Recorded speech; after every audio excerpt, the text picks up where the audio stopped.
Howdy, folks! How are y'all doing? Cub here, and welcome back to another episode of our Tekkit Legends Let's Play adventure. We are on episode 33, I believe, and if we take a look out the back door, I wonder if... Nah, it's all fixed. Good. So I logged in here a second ago, and the world was just an empty void. And I logged out, I've logged back in, everything seems to be fine. We really need to update to the latest version of the pack, but we're not doing that yet because it breaks Camera Studio. So let's just keep going with today's episode. We're gonna fix Quarry 2.0 because we left it in a bit of a lurch. Now, before I get started, I noticed a bit of confusion in the comments, so I wanted to explain why we need to repeatedly trigger the Quarry Fixer. Now, when you click the Quarry Fixer once, just one click, it fixes everything. It fixes all the water, it fixes all the lava, whatever liquid is underneath it, it fixes it. What it does not fix is fire. So if you're mining ores and you don't mine them up fast enough, they will explode, and that causes fire, which, because it's in the Nether and on Netherrack, it burns forever.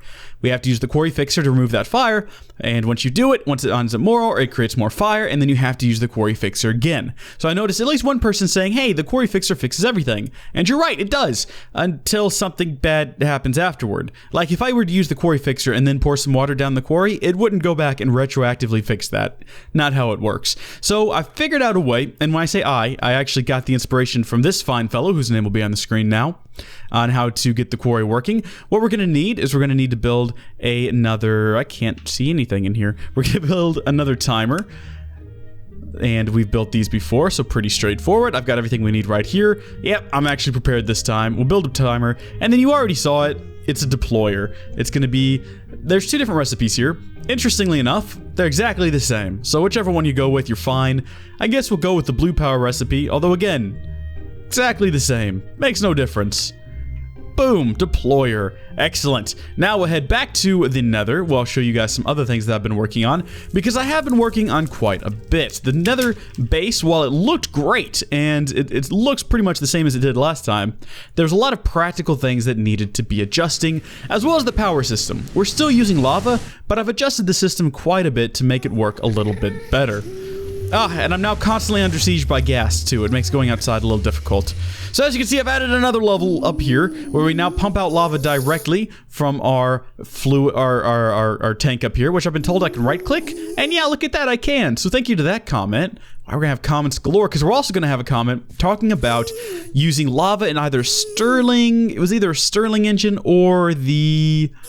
what is the other one? It's not a steam engine. I don't know. It doesn't matter. The point is, I took out all the engines. I did find one that uses lava, but I could not pump lava directly into it. I had to put either lava cells or lava buckets, and I didn't really want to create a complicated system to do that with, so instead, we're still using our two geothermal generators, which are receiving lava directly from this pump. I'm sorry, from this pipe. They then pump it out to our bat box, which is now full and powering our 6, soon to be 8 once I get around to building them, electrical engines, which are then pumping out energy wirelessly through channel 200 into this modular socket here, which is filling up on energy. And that is now teleporting power out to the new lava collection base, which we're going to go take a look at. See, the second you leave, you're under fire. And I actually had a lot of trouble over here trying to work on the lava collector because I kept getting shot at, and I was worried about it all getting destroyed, so I built a little lava collection place, I guess you'd call it, a little lava collection, like, mini base. I mean, it's not very secure. There's a hole in the top of it, but nothing can spawn on top of the carpenter's wedges, at least not that I've seen. I should probably set this thing down in the ground now, shouldn't I? I feel like that would probably be a good idea. Let's do it now. Okay, then that's right, I forgot. I put these small obsidian covers on the floor so that monsters would not spawn on the obsidian, because I did have a pigman spawn on a piece of obsidian. So I put down these little covers here. All I did was use a saw on obsidian to get really small pieces, throw them on the ground. Awesome. Are you set up to use 2? Oh dear, what have I done? Yeah, we're good. Let's go ahead and we'll crank it up to 1. Or 2, I mean. What's that gonna hurt? I've got all the horsepower I need. So this guy is now receiving power directly from inside. So yeah, the pump that's collecting lava, that lava is being used to power the pump now. And it's a bit faster than it was with all those redstone engines.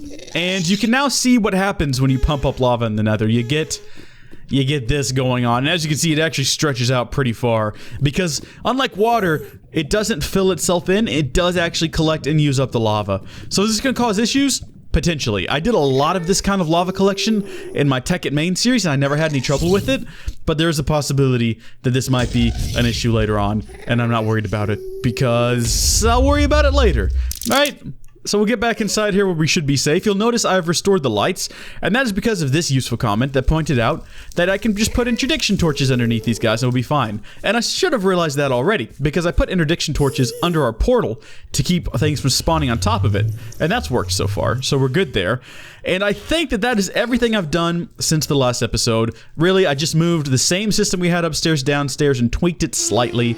Added a modular socket with an advanced power, energy upgrade, whatever. Built a little base around our pump. Let's head upstairs now. I'm actually really happy with the way that this lighting turned out back here. That over there is just really boring though, so I don't know. I did the same here. I put obsidian covers. This is where I had a pigman spawn, so I added obsidian covers to keep them from spawning. And then back upstairs here in the magnificent quarry realm, we finished our first round of quarrying, and I'm not sure if we have a big enough sample size, so we're going to take another sample size. This one's a bit bigger. I've already set up our markers. What we're going to do here is we're going to set down our quarry. And our quarry, because I've already got everything here, will automatically get to work, and you'll see it is moving very quickly. Good gosh, I might need to go downstairs and scale it back a little bit. It might not be a good idea to run this thing at full bore. Look at it go. In fact, I'm going to go ahead and say it's not a good idea to run this thing at full bore, because we're going to use up all of our power and then not have enough power to pump lava, which is not good. So we'll put that on there. We'll go ahead and we'll grab ourselves a wrench. And here's something that I did notice by myself, although I also got a comment about it. No guarantees I'll find this comment, because I don't remember when it was. But as you can see, there's actually an indicator on the side here, and it'll show you how open it is. So all the way open, looks like that. All the way closed is like that. We're going to go about half donut there. 160 RF, that's still plenty quick. There we go. That'll get all this cleared out pretty quickly. Now, while that's doing its thing, I'm going to go ahead and demo this setup for you. So we're going to put our deployer here. And the idea with the deployer is, if you put a block inside of it, it will then use that block when it receives a redstone signal. So if we were to set it up with a block of dirt, I'm pretty sure it would place a block of dirt. But we don't want it to do that. We want it to simulate a right click, so we're not going to put anything inside of it. We're going to put it right next to our quarry fixer. We're going to add this guy here. There you go. Now, we don't need it to do it that often. Let's say maybe every 25 seconds is plenty. I just noticed it's also going to cause this to freak out, though. Let's take a look at that when it comes back around. Do it. Do it! Right, 25 seconds is a lot longer. Ah, there it goes. Kind of did it. That wasn't as entertaining as I had hoped it would be. It did activate this though, didn't it? I wasn't paying attention. We'll just leave it be and let it Y'all hearing these monsters? Terrifying. In any case, this should now be working, and it should be removing everything within the quarry that might... Oh, yeah, there it goes. It just flipped on. Anything that might cause problems, lava... Oh, actually, let's go all the way down here to the... Yep, look at that. Blocked off the lava, so we're good there. And every 25 seconds, if it finds fire, if there is fire, it'll remove it every 25 seconds. So we're good. Quarry 2.0 is now functioning. Oh, good gosh. As intended, which takes us to the end of that part of the episode, but we're not done just yet. We need to have a quick word about what we're going to do with quarry processing. Now, this is going to be a little bit different here because a lot of the nether ores won't work with our previous mode of... What are you... How? No, how? How? How? You're not supposed to be able to spawn on crushed obsidian. You spawned on top of a machine, didn't you? Just... Fine, you know what? You can stay. But don't touch anything, okay? Jeez, pigmen. Good gosh. I name you Ed. You're now Ed the pigman. Don't touch anything, Ed. I'll leave Eddie up there to work on stuff and try to figure out where he came from. Guess we need to put more interdiction torches. Aye, Eddie. Anyway, how are we going to do this? Well, we're going to use a macerator, but we're not going to use any macerator. We're going to use the flippin' rotary macerator. That's right. This sucker is amazing. We're probably going to use a lot of them. We're going to have to get some scrap metal, which means we're going to have to get, well, some scrap metal. I haven't quite figured out how to get that yet. I'll have to look into it.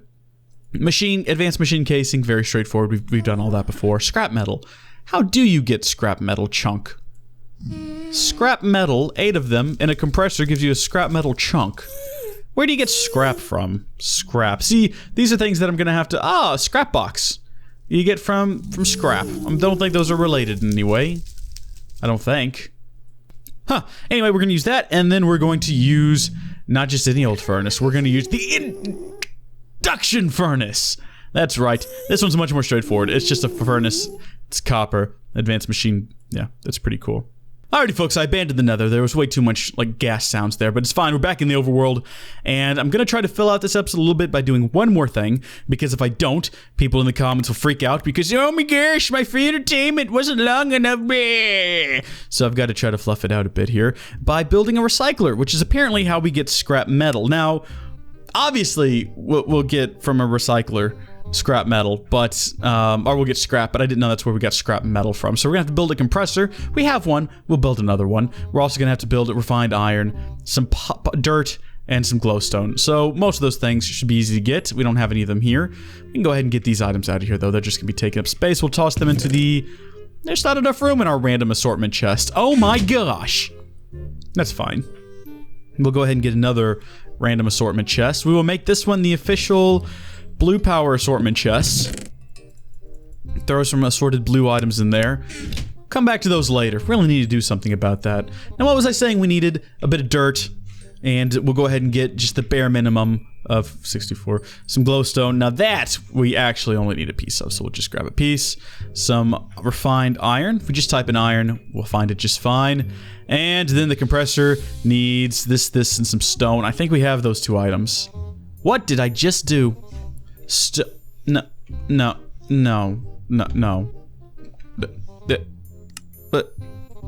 Okay. Not that. This. Right. We should be able to find those in here. Yep, got one of these. And I got 7 of these, so we're set to go there. We'll open this guy up. That's not right, because we got to build one of these first. Excellent, we've got our compressor. Excellent, we've got our recycler. And we've got some leftover goodies we'll toss away in here. What am I going to do with this? Just this random micro block. Just stay there, okay? Good gosh. Get rid of this dirt as well. Now we got to plug this guy into some power. Do I have any... Oh, you know what I just realized? Yeah, I don't want to blow this thing up. We're going to have to build a couple of transformers for it. Or what we could do is just go plug it in the Nether. Because we have just plain low-powered EU running around in there. So let's grab a wrench. Because that's really where we want this thing anyway. That's where we're using it. So we'll have one in the Nether, and I'll just be lazy and not build 2 more transformers. Or what goes into a transformer?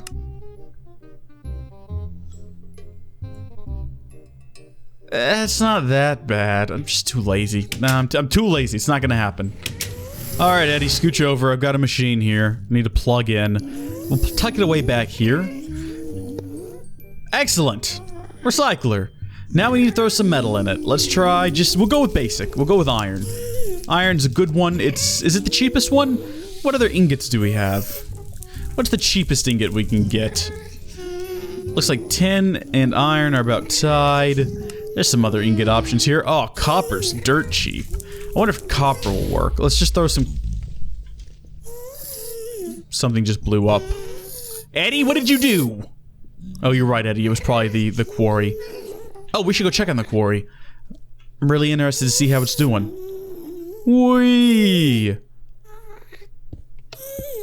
Oh, okay. Lava. Why are you not working anymore? Oh, I get it, because it's not a source block. Wait, no, there is very clearly a source block. Quarry fixer. Quarry fixer, fix it. Quarry fixer, what have you done? Quarry fixer, you failed me.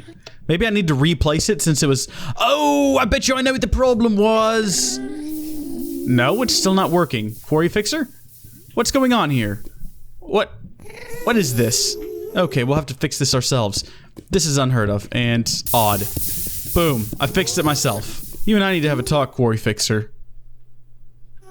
Why aren't you working? I went through all this work. You. Go faster. I mean, it definitely works down here if we just take a trip on down. We've got this big bricked off area where the quarry... Oh, good gosh, it's dangerous here. It's dangerous here. It's odd. It's very odd. The quarry fixer's not functioning the way it should. This could put our entire mining operation in the Nether into extreme jeopardy if this doesn't work the way I want it to.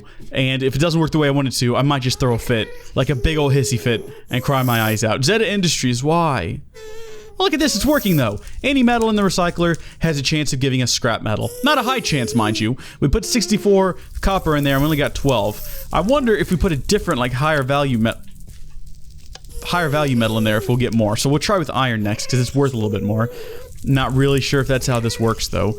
So it looks like from a stack of copper using whatever random chance it has, we got 14 scrap. Let's see what we get from a stack of iron. It moves pretty quick. I gotta give it that. So far it's burnt through. Okay, so 3 pieces gave us 1. It doesn't look like it's doing any better, folks. Whatever, we've got the scrap metal we need for the next episode, and I'm not sure how long this is gonna be, but I also don't care. It's my video. I make the rules here, people. Also, I've got to do some more research before I record the next episode, so I should go research things. Gosh, it's obnoxiously loud here. I'm leaving.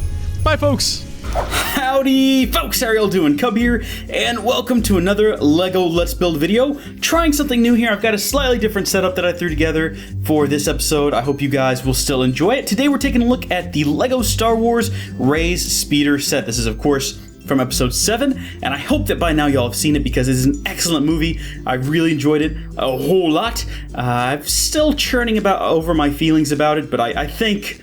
Oh, I definitely liked it more than any of the prequels. I think I might have even liked it better than Return of the Jedi. I don't know.